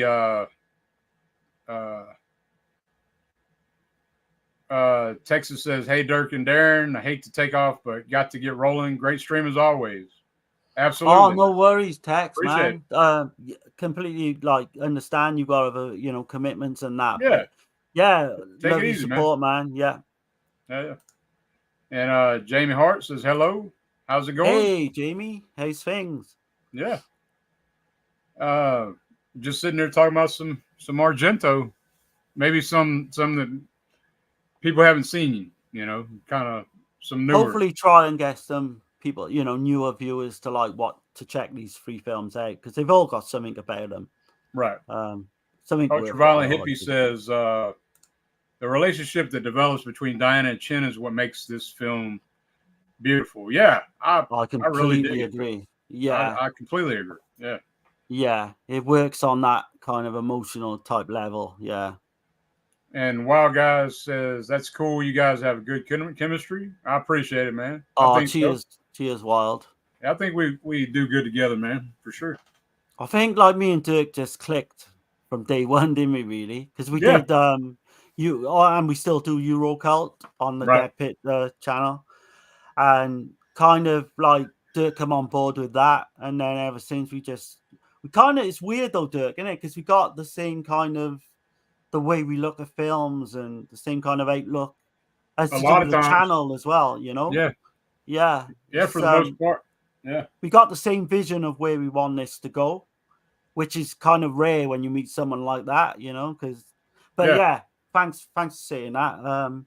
We're hoping some really good things to come as well, Right. Hey, I caught up with the chat, man. So Wild Wrangler's in there as well. Just okay. There we go. What's going on, Wild man? Yeah, hey, swings, man. and Fat Pig the Conqueror. Haven't That's a hell of seen a any of name. these yet. Last Argento I saw was Dracula. Meant to watch Dark Glasses on Shudder. If it's still on there, I'll check it out tonight. Okay, yeah. Check out all three of these at some point. If you can. Do you like Yeah. Hitchcock's hard as hell to find? It really is. I mean, if someone like private messages me or Dirk online, you know, we can hit you up and let you know where to get it. Right. Oh, Jamie says, I've definitely not seen every Argento. What I have seen, I've enjoyed. I'm here to learn. Awesome. Yeah, Jamie, I would highly recommend these in like all for different reasons. I mean, don't listen to what everyone says about certainly about Giallo and Do You Like Hitchcock being bad, because honestly, there really is stuff I think. I think they're measuring them up against like Deep Red and. I know. I always find that unfair, though. And, you know. Don't you find that unfair though? Because they did that with Hooper, you know, with Texas Chainsaw. They kind of like. And like when like with Hooper again, without getting onto a tangent, like people shit all over like the Funhouse, but if he'd have just made the Funhouse and didn't make Texas Chainsaw, people would have like been hailing that film as one of the best slashers. Yeah, Hooper's got some great stuff, man. Like it gets overshadowed because of Texas Chainsaw. So you're never gonna get, you know, films like Suspiria again. You're just never That's gonna lightning get in a bottle type shit. Yeah. Oh, Steve's in the chat. Hey, man. Well, we got Steve. What's going on? Do you like Hitchcock? Wait, hold on. Do you like Hitchcock? Is pretty good for a TV movie. Yeah. It is, man. It's enjoyable. You know, I was never bored all the way through, and it's cheesy, but like I say, it's enjoyable. You know. Wow, guy says that's cool that you have opened my mind on Giallo stuff. Hey, he's saying hey to Wrangler. Awesome. Oh, man. I hope so. I'm glad. That's what we're doing this channel for, is to get people into these Giallo films. And man. Sure. It's starting to like Giallo in general is starting to like take off. I think it's starting to pick up a little because we're getting to see some great more, better releases and people are starting to find out. Absolutely, yeah. Ultraviolet says Dark Glasses preys on human emotions more than any other film that Argento's made, and it's not like any other film that he's made. No, I would say it is more emotional film from Argento for sure. I would again. Hey, would you rank I don't know. this? Stendhal's pretty emotional too, though, right? Yeah, but everyone knows Stendhal's like in my top like 3. I'm just saying I'm saying like the just the emotional aspect of the film. Yeah. He does when he does do emotion, he does do it well. Yeah. But more so in this, I think. Yeah, this is like it's kind of more about that than it is really with all the other elements. Especially between characters, like you can see like the love that is created between the two. They're down, because like their lives are screwed pretty much, like right. Yeah. There's a really touching scene at the end as well when they leave each other. Jamie's asking if that Glasses is a newer one. Yeah, it came out in 2022. It's in Italian though. It's like one of the 2 Argento films that's just native Italian language. There's no English dub, but I think Jamie's in New York, I think. So I would imagine she can get it on a streaming over there in America, yeah? Yeah. Probably get it easy enough on Tubi. It should be still on Shudder, I would imagine. Oh, right, okay. Yeah, I forgot, it's a Shudder original, actually, wasn't it? Right. Yeah. Yeah, Steve says plenty of gialli out there on disc now. Yeah, for sure. It's picking up, man, big time. And more is coming all the time. Yeah, great. Black Belly's coming as well, which I love. Yeah, Glasses is less than a year old. Yeah. Ultraviolet Hippie, definitely. The ending of the Stendhal syndrome is absolutely tragic. Yeah. I mean, the whole film is, tragic to me. And that's a real thing, too. I didn't know that, but it's pretty wild to think. I think this is more graphic, violent film. It's most graphic, violent film. I do stand up. I think. Tenebrae. Oh, Tenebrae's got a good edge to it, but I don't know. I still go with Stendhal slightly. I think Tenebrae Tenebrae is more graphic. I feel like I could be. I mean, Oh, okay. we'd Yeah, have yeah. to compare them, I guess. Yeah, they're so different films, but I mean, Yeah, yeah, they're such great film. I love maybe both. maybe because of some of the shit that happens, though. You're right as far as like some of the rape scenes and stuff. Yeah, it's kind of hard to watch. I Right. would imagine being a female watching I that was as well. talking about like the gore element of Oh, it. right. Yeah, yeah. Uh, let's see. Jamie said adding it to my catch-up list. Awesome. Nice. Yeah. I think and Jamie says I think Tenebrae is the last one I saw in the theater. Oh, Oh wow, man. that'd have been I would awesome. love to have seen that in the theater. Oh, so jealous. Shit, yeah. Imagine that in 35mm. No shit, that'd be great. But yeah, like I say, with this one, we're not going to go too far in, too much into it. But needless to say, so the whole motive of the killer is just completely preposterous, I think. Do you actually? Yeah, there's no way they could have that would have been realistic at all. Before we talk about that, like, what about like toward the end, like that last stretch scene before it gets to the very end? Yeah. Where they crash or they go into the water, right? And yeah. With the They, snakes and shit. What do you think about that? So I mean, it's done great, yeah. Right. Because I think we don't want to spoil it now. I don't think we can spoil it now. No. I was going to say the social worker guy, like Dario Argento, basically got this little like house in the woods somewhere. Right. We can say that. But yeah, I don't know. It's done really well. I think the whole kind of chase in the woods, because that's like a 20-minute chase scene, isn't it? Really, if It you think is. about It's all in the dark and like Yeah. snakes and everything. I thought that shit was. Yeah, good. that's probably one of the strongest points, along with their relationship. But yeah, it's kind of hokey with the killer, with the reveal. I'm not going to say, Right.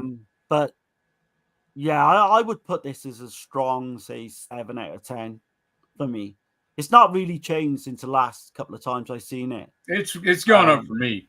I had it at like a 5 out of 10, but it's probably ooh, okay. Yeah. Well, that was first watch, but Yeah. now it's jumped up to like a 7. It's a 7. Oh, so we're in the same kind of ballpark. Yeah, it's gone up since the last initial viewing or whatever. Would it probably wouldn't make your top 10 Argento films, I would imagine. Yeah. No, I wouldn't do that. But I mean, it probably come in about 12th or 13th or something for me. It's definitely he's back to form versus some of the other shit. Yeah, like a good Argento film is better than a lot of fucking people's like it just is like, but wrongly so. Like people just compare it to like Tenebrae and yeah. I mean you can't do that. I don't think, but no. Yeah. Let's see. Worth a watch. I think. Ultraviolet says, I think that Mother of Tears is Argento's goriest film, and that the Stendhal syndrome is his most disturbing. That's interesting, man. Because I wouldn't have said that personally. I forgot about Mother of Tears. It is pretty gory because it is. Yeah. Thinking about it. Yeah, it is. It's gorier than Tenebrae. You're right. But Stendhal being like the most disturbing, I agree completely. Yeah. Ultraviolet says, I give Dark Glasses a 9 out of 10. Wow. I thought that it was great since my first watch. Okay. Awesome. Oh man, I love the fact, that someone gives it a 9, and I can't argue with that. I think it may go 7 with it, so that's. I think it may go up to an 8 once I finally, watch these films on regular intervals. Yeah. I think it's probably a 7 or an 8, but yeah, I'm glad, man. I'm glad you liked it that much. Yeah. But yeah, so Yeah, it was a rough stretch though. Like the past 15 years for Argento. Like I know somebody said it earlier in the chat, but Right. So everyone like his last best film. Everyone says is like a lot of people say opera. I don't agree with that. I'd I think say that. Go on. last great film, Yeah. uh, which I consider this probably his last great film. Uh, you know, Oh, okay. but Yeah. Yeah. but for this, I would say, or maybe on the verge of great, but I'd say his last great film was Sleepless. It's Sleepless for me as well. Yeah, I mean, that film was pretty much hated when it first came out. Sleepless. yeah. Now I see a lot of people like really liking it. Like the Dead Pit Boys watched it, I think, a year or two ago, and I He was just said the surprised. same thing. Ultraviolet Hippie just said the same thing. I think that Dark Glass is Argento's best film since Sleepless. It Yeah, is, yeah, yeah, it is. for sure. Yeah, I can't argue with that. I do think there's a lot more to Argento than up until like his filmography with opera, and people just stop after that and they won't. I think Trauma's a great film, but Yeah, I do too. people don't give that the respect it deserves. Um, but I'm a fanboy, I know, but I will say if I don't like something, Yeah, and that piece of shit Phantom of the Opera is unwatchable. yeah, it Like is. uh, Asia is the best thing in that by a I mean, I've mile. heard the argument from people, and I mean, everybody can like what they like and do what they want Yeah, to do. yeah, of course, But I yeah. mean, like, I've heard that argument that, you know, so bad it's good, but for me, it's so bad it's shit. So, It's like, unwatchable. It's I'll, boring, I'll keep it in my collection because it's Yeah. Argento, but I can't say that I'll ever go back to it. You know, And Dracula 3D is worse still. I just can't. There's just no way I can Card take Player's that. up there for me too, though. It Oh really man, is. I'm gonna change you on that one, but I'll try anyway. I like the Card Player. I like I just 90% don't of the like the Card Player. whole. You don't see nothing happen, and it's all over the internet kind of shit going on, Yeah, and it's then kind the of the watered last down. scene, it's worse than the motive for this son of a bitch. Like the last scene, or in Card Player, Yeah, the I'm train like, and I feel all like that I'm fucking watching a shit. fucking Looney Tunes cartoon. You Yes, know, they could have done without that. They could have even just cut that totally. right? Yeah, and it's so cheesy as well with the fact that she's pregnant and Oh, yeah, Jamie, that's a hot take. She says, personally, not a fan of opera. I saw that in the that one in the theater too. Oh shit, man. Damn. Okay. That's my number one. That's Yeah, overtook Suspiria. it's definitely in my Um, top 5. I don't know exactly where it's at, but uh, yeah, I've yeah, not heard anyone say that they didn't like it. So that's interesting, man. yeah, Um, Wild Wranglers never saw Phantom. I wouldn't even bother try like. yeah. If you want to see, Phantom of the Rat Sex, go ahead and do that. If you, I mean, there's one thing going for it. If you're a big Asia fan, I mean, there's a lot of Asia Argento in there, so that's yeah. kind of the only thing I'll watch it for, if I'm honest. Dracula 3D is it's fucking unwatchable. And the effects in that are awful as well with the praying mantis and But the whole man. idea that Argento, like, I know he wanted to do a Phantom of the Opera film, but because I'd read on it where he said he was in a library, he was studying on Phantom of the Opera, and he seen a little mouse while he's reading, and it just a light went off, right? So he got his plot for the Phantom character or whatever. I I was like, mean, basically, what type of drugs was he doing that day? Because that's basically what it boils down to. He was probably on yeah, something and yeah, thought that was going to be a good idea. Because you got yeah, all the stuff with the rat catchers and all that crap. Oh yeah, man. yeah. That And shit. Julian Sands rest in peace. And But that's I mean, Stiviletti did the special effects too, right? yeah. What do you think about Julian Sands? Like he just sleepwalks his way through the whole film. I don't want to Yeah, diss on someone who's kind of passed he away. just recently passed too, right? Definitely he's so far. bland as like a front man, isn't he? Really bland and boring and like soulless in a way that performance is. But Yeah, he's pretty far away from his warlock character, I guess you say. yeah, unfortunately. Let's see, we got Sean here, Cinephile Sanity TV. What's going Hey, on, man? Sean, what's up, Hey, man? what's up? Yeah, Yeah. man. Wild Wrangler says, did he see Pink Rat? I mean, yeah, those friggin' rats, man. Yeah, I mean, the character literally has sex with rats. Yeah, yeah. It's just fucking. It's weird. He was on drugs, I'm sure, when he wrote that film. Yeah. He has to be. Right. Yeah. He's saying, "Hey, what's going on, man?" Yeah, hey man, glad you're here. The ending of Dark Glasses is the most emotionally impactful ending to an Argento film since the Stendhal Syndrome, in my opinion. It's sad and beautiful at the same time. Yeah. So you've got that airport scene, haven't you, where basically Chin has to go back, to live with one of the members of his family. Right, he has to go back to Hong Kong, but I mean, it does say that she'll visit. But then at the end, she's petting the dog, saying, "You're my only friend that I have." I mean, you can't help but be kind of saddened by, the whole thing she went through as well. Becoming blind. Yeah, and she's kind of losing the one person. Like, I know Chin's like, I don't know, 10 or 11 years old, maybe. But she shouldn't have looked at that damn eclipse. Well, he's probably meant that in some way, because if there's, like you said earlier, it foreshadows what's to come. Right. And Argento and Farini, I believe, wrote this. So the writing is, but then it's the writing of the killer. Like, it don't make sense. The motive of the killer is pretty bad. But for Farini and Argento, but I can overlook it. Yeah, but I again never high. Well, I wouldn't say high, but I'd never recommend. I'd say. Yeah, for sure. All three of these I recommend.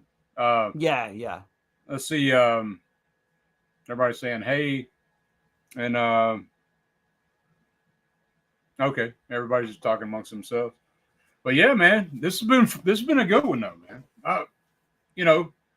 I know we haven't covered like the big heavy hitters of Argento yet, but they'll come. They'll be coming. They're coming big time. Yeah. But I mean, next week we do got some Mario Bava.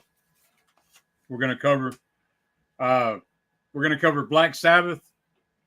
I would say, I mean, I could be wrong on this, but as far as I know, maybe arguably the first sadomasochist film with Bava's whipping the body, and then this banger right here. I got it right here. So Blood and Black Lace. We'll be covering those three. I can't wait to dig into and those are three bangers from Bava. Highly. Yeah.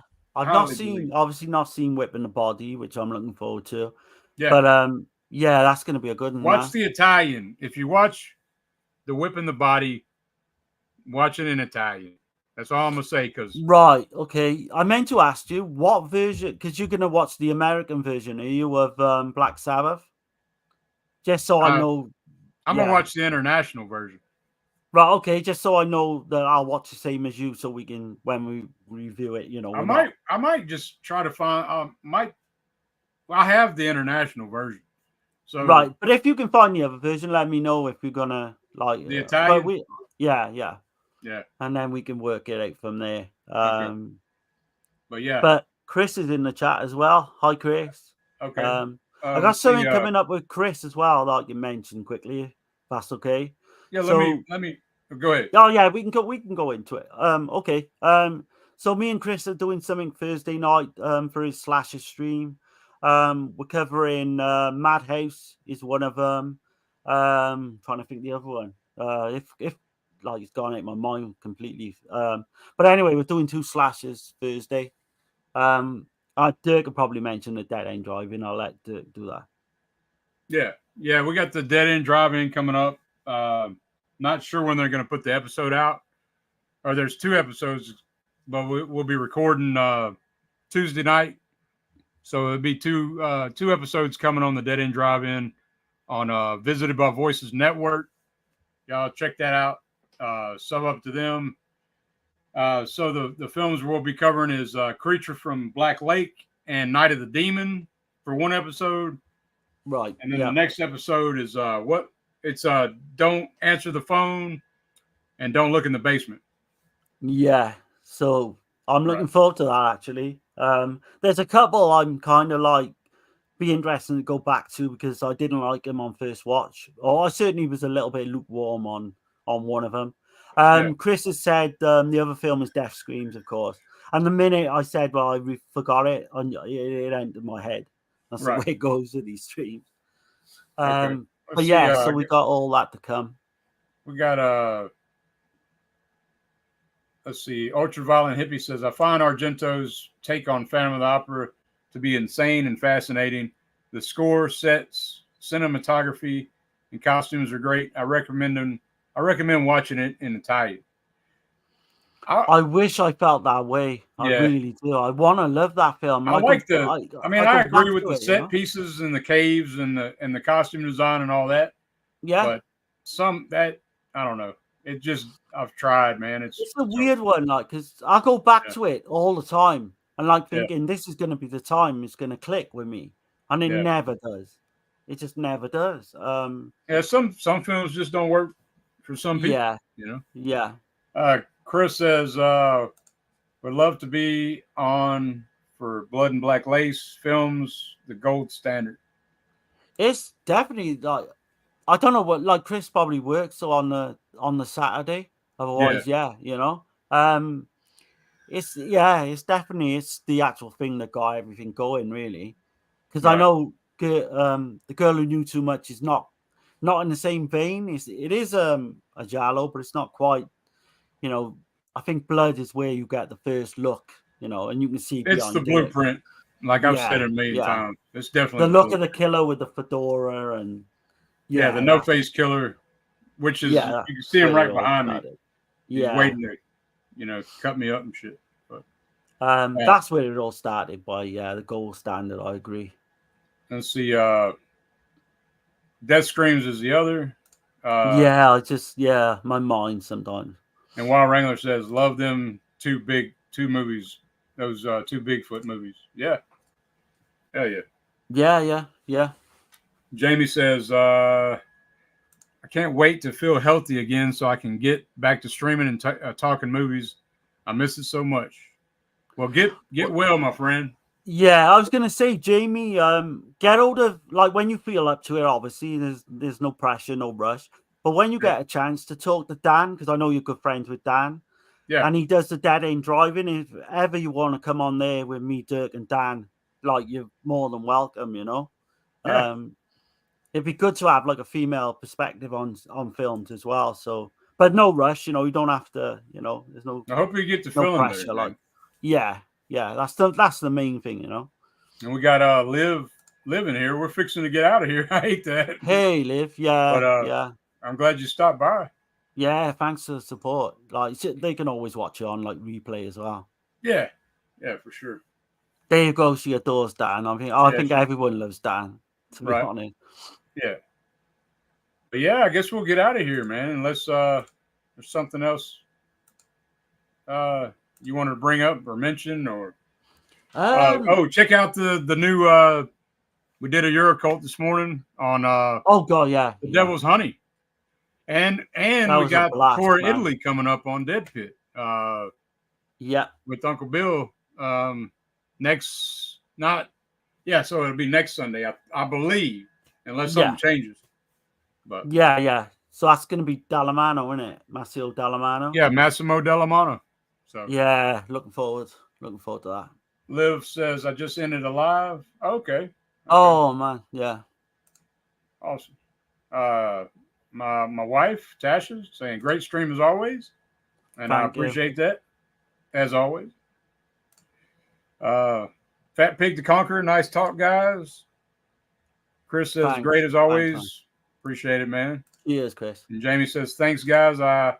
I got some good additions for the catch-up list. Awesome. Yeah, thanks for the support, Jamie. It's nice to see you. Yeah, you know, in for the sure. chat. But yeah, I guess we'll get out of here and have a good rest of your weekend. I know it's not much. Appreciate that. Great stream. Ultraviolet Oh Hidden. yeah, Appreciate thanks, you Ultra. tuning in. I think you just found the channel, so that's awesome. It's nice to have some new names in here as well, man. Yeah. Yeah. Hell yeah. All right. Well, we're Have a gonna good get one, out of here. Sean. I just saw Sean's comment in. Have a good one, man. Okay. He says, take care and enjoy the rest of the weekend, everyone. Awesome, Sean. Take care, man. Have a good one, everybody. And Definitely. you, yeah. I'll have to rewatch Love Argento. Thanks, guys. Yeah, no problem. No worries, man. Yeah. I appreciate everybody that's been here and anybody that just came in and y'all have a blessed one. We're gone. Bye, guys.